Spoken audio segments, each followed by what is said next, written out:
အဲ့တော့ဆရာတို့ကျူးပြီးဆရာရှိပါတယ်တဲ့ဆက်လဲဆက်မှာပါတဲ့ဒါမှမပြည့်စုံသေးတော့တောင်းမှန်လို့လည်းမရဖြစ်နေပါတယ်တဲ့ကုညီပါဆရာတဲ့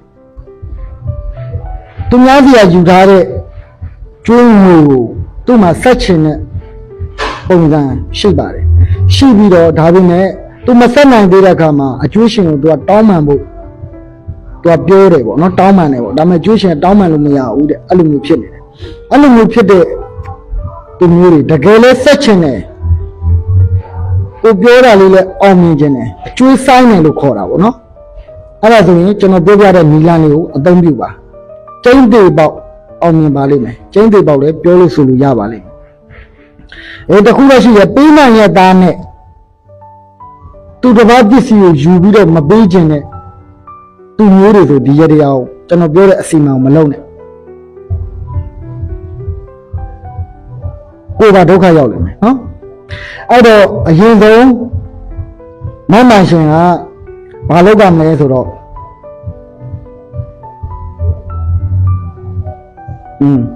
ကျွန်တော်တို့နိုင်ငံတကာနိုင်ငံမှာကျွေးရတင်နေနော်ထားလိုက်ဗျာအဲ့ဒါတော့ဒီဘောမင်းနဲ့စုပြရလက်ပုံရအောင်ရှာခလေးတွေတင်တဲ့စာအုပ်တွေထဲမှာပါတယ်အဲ့ပုံမျိုးဓာတ်ပုံဆိုင်အောင်သွားထုတ်လိုက်တင်းထုတ်လိုက်ဒါမှမဟုတ်ဓာတ်ပုံထုတ်လိုက်ထုတ်ပြီးတဲ့အခါကျရင်အဲ့ရဲ့ပုံလေးရဲ့အောက်လေးမှာစာလေးနဲ့ဆော့ပင်လေးနဲ့ဘောပင်လေးနဲ့ကျွေးတင်ရင်ရှင်ပင်ရင်ဆက်ဆိုတဲ့စာလေးကိုရေးပြီးတဲ့အခါကျရင်ကိုယ့်ရဲ့အိမ်ရဲ့လမ်းဘက်လေးကိုအဲ့ပုံလေးလှည့်တာအပြားကြည့်မြင်ရမယ်အဲ့ဒါလေးတစ်ခုလုပ်မယ်နောက်ပြီးရင်တချို့တွေလုံရင်းနဲ့ကိုအကျွေးတွေတင်တယ်နော်လုံရင်းနဲ့ကိုမြင့်နေတယ်လှော်ဆန်တက်ဆိုတဲ့မီးလေးကိုအိမ်မှာဓာတ်ဆင်ထားလို့ရတယ်တချို့အိမ်မှာဆိုကြရင်တော့ကျွန်တော်အိတ်တက်လေးရွှေချပြီးတော့စိုင်းနေအဝမှာကျွန်တော်ချိတ်ဆွဲထားခိုင်းတယ်ဘုံဘုံမှန်လေးနဲ့အတူထားတယ်စီးပွားရေးမှန်မှန်တက်ဆိုတဲ့ဓာတ်ကိုကျွန်တော်ဆင်ပေးတယ်ဒါမဲ့ဒီဇာတာရှင်ကလုံနေနဲ့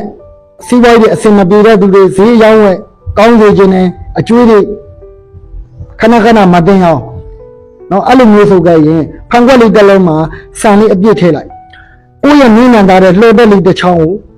ထုလိုက်ပြီးတော့နဲ့ရွှေလေးချလှော်တက်လေးအပေါ်မှာထောင်တာနော်အဲ့ဒါပြီးဖျားစင်မှာလှူတာမိတ်ဆွေတို့မှာငွေကြေးနဲ့ပတ်သက်ပြီးတော့တောင်းလို့မရတဲ့ကိစ္စတွေနောက်မိမိအခက်အခဲရှိလို့ညီကိုမောင်နှမတော်၎င်းတပားသူကို၎င်းငွေကြေးနဲ့ပတ်သက်ပြီးတော့အကူအညီတောင်းတဲ့အခါမျိုးမှာပြုလုပ်ရတဲ့လုံစော်မှလည်းအစွမ်းထက်တယ်ငွေကြေးလည်းတိတ်မကုန်ပါဘူး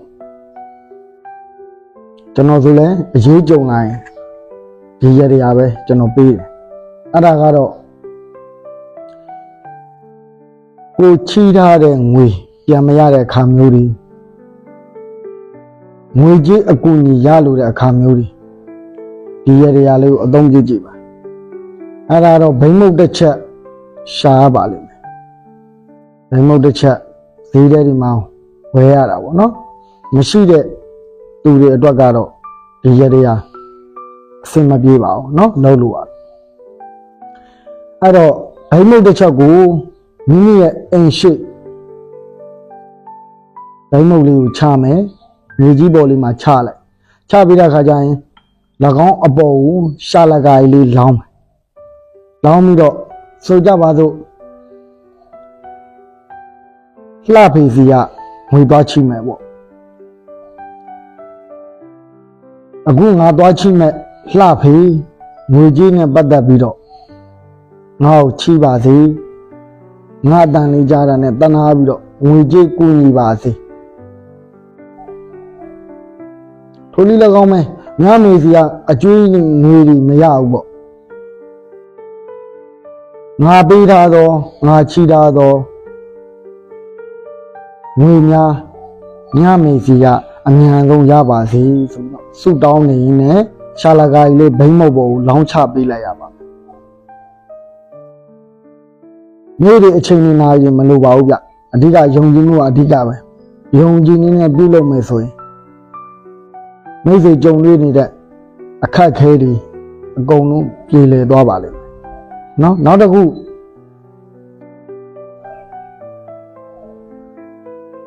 ဒီရရာကဓာတ်တဘောအရာလဲဖြစ်တယ်ပေါ့နော်ကိုစီကိုလာပြီးတော့ဒုက္ခပေးနေတဲ့သူတချို့တွေရှိတာပေါ့လေအစင်မပြေတော့ကတော့လက်မကြည့်တာအစင်ပြေမှကိုယ်မော်တက်လာတာဒီနော်ဟိုလူစီကအကူကြီးတောင်းဒီလူစီကအကူကြီးတောင်းနော်အဲ့လိုကိစ္စမျိုးတွေနောက်တော့လင်မယားချင်းစကားများရတယ်အဲ့လိုပုံစံမျိုးတွေဖြစ်တာတွေနောက်မိမိရဲ့ကုန်ပစ္စည်းကြံ့ကြာနေတယ်ရောင်းမထွက်ဘူးအမြန်ဆုံးထွက်အောင်လုပ်တဲ့နည်းနောက်အိမ်ကြီးမြေတွေရောင်းမထွက်ဘူးအမြန်ဆုံးထွက်အောင်လုပ်တဲ့နည်းအိမ်ကြီးချမ်းနေမြေတွေရောင်းမထွက်ဘူးဆိုမိမိရဲ့သူ့ရဲ့ပိုင်ဆိုင်နဲ့ဆိုင်ရဲ့စာနန်းလေးလိုမိတ္တူလေးကူးရတယ်မိတ္တူကူပလင်းနဲ့ထက်ပလင်းဖုံးလေးပိတ်မယ်အဲ့ပေါ်လေးပေါ်မှာဟောလစ်ပလင်းလေးပေါ်မှာမီးလောင်မှာကြာရင်ကြိုပကံလေးတင်ပြီးတော့မီးလေးတင်ထုံးပေးနော်တင်ထုံးပေးပြီးတော့ကိုဖြစ်ချင်တာလေးကိုစုတောင်းပေးဟာလာခုနကတော့ဘုရားတပည့်တော်ပိုင်ဆိုင်တော့အိမ်ချမ်းမြေအိုးရင်တိုက်တာသုံးမို့မြေအမှတ်ဘလောက်အိမ်အမှတ်ဘလောက်ပေါ့အမြန်ဆုံးကျောင်းထွက်ပါစေအမြန်ဆုံးဈေးကောင်းကောင်းနဲ့ရပါစေစုတောင်းအောင်ကိုယ်ဒုက္ခပေးနေတဲ့သူအမြန်ဆုံးလစ်ချင်တယ်အိမ်ဘွားနဲ့အမြန်ဆုံးဆင်းချင်တယ်ဓာတ်ပုံလေးကိုပက်လက်လေးလှန်ပေးရမယ်ဓာတ်ပုံပေါ်လေးပေါ်ဟောလစ်ပလင်းလေးတက်ဟောလစ်လေးပေါ်မှာကြွေပကံလေးတင်ပြီးတော့မီးတင်ထုံးပါအဲ့တော့အစီမံနေပြုလို့တိုင်းမှာကြွေပကံကိုအသုံးပြုမယ်ဆိုရင်ကြွေပကံမှာအကောင်းဆုံးကျွန်တော်အသုံးပြုစေချင်တာကတော့မြို့နယ်တွေမှာကြွေပကံတွေဝယ်လို့တော့ရတယ်တိုးတော့သူ့ရဲ့စာဆုံးမှာရှိထားပါတယ်ဘကိုးပကံအကျိုးမြန်လို့ဆိုထားတယ်အဲ့တော့ဒါကျွန်တော်ဆိုဒါကဝ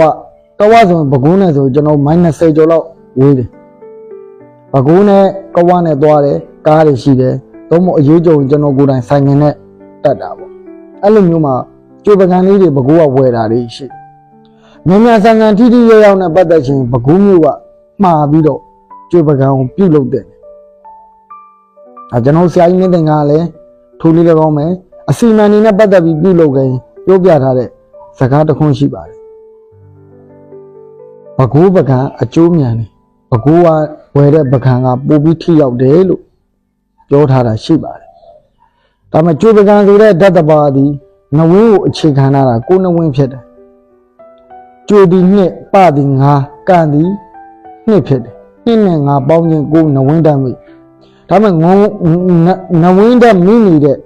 ဆိုပေမဲ့ခုနကသူ့ရဲ့စာစုထဲမှာဘကိုးပကံအကျိုးမြန်ဆိုတဲ့စာစုတိုင်းရှိတဲ့အတွက်ပို့ပြီးတော့ထိရောက်တာပေါ့ဗျာနော်ကျွန်တော်ပြောချင်တာတော့အဲ့တော့ဟောလစ်ဆိုတဲ့အတိုင်းကိုလစ်စေခြင်းတဲ့အရာတွေထွက်စေခြင်းတဲ့အရာတွေထွက်ပါတယ်ကျွန်တော်ကပြောပြပေးတာကတော့ငွေချင်းနဲ့ပတ်သက်တယ်ငွေချင်းနဲ့ပတ်သက်ပြီးပြုလုပ်ရတယ်အကူအညီတောင်းရတဲ့အရာတွေမိမိရဲ့တောင်းမရတဲ့ငွေကြေးတွေပြန်လည်ရရှိအောင်ပြုလုပ်တဲ့ရရဇန်းလေးတစ်ခုဘိမုတ်ကိုရှာလကာကြီးလောင်းရတဲ့ရရပေါ့အမှန်ဆိုခွတ်ကြွရတာဒါပေမဲ့ခုနကဘိမုတ်ကိုရှာလကာကြီးလေးရောင်းပြီးတော့အဲ့ဘိမုတ်လေးအဲ့တိုင်းပဲထားဘဏ္ဍခါနဲ့ပတ်သက်ပြီးတော့လောက်ရပါမလဲလို့ကျွန်တော်မမေးပါနဲ့နော်အဲ့တော့ကိုအစင်မပြေမချင်းမှာပြုလုပ်ရပါလိမ့်မယ်နော်အဲ့ရရလေးရတော့နောက်တစ်ခုကတော့ကျွန်တော်တင်ထားတဲ့ဟောလစ်နဲ့ပတ်သက်တဲ့ရရအစီမံလေးကြီးဒါပြုလုပ်ကြည့်ပါနော်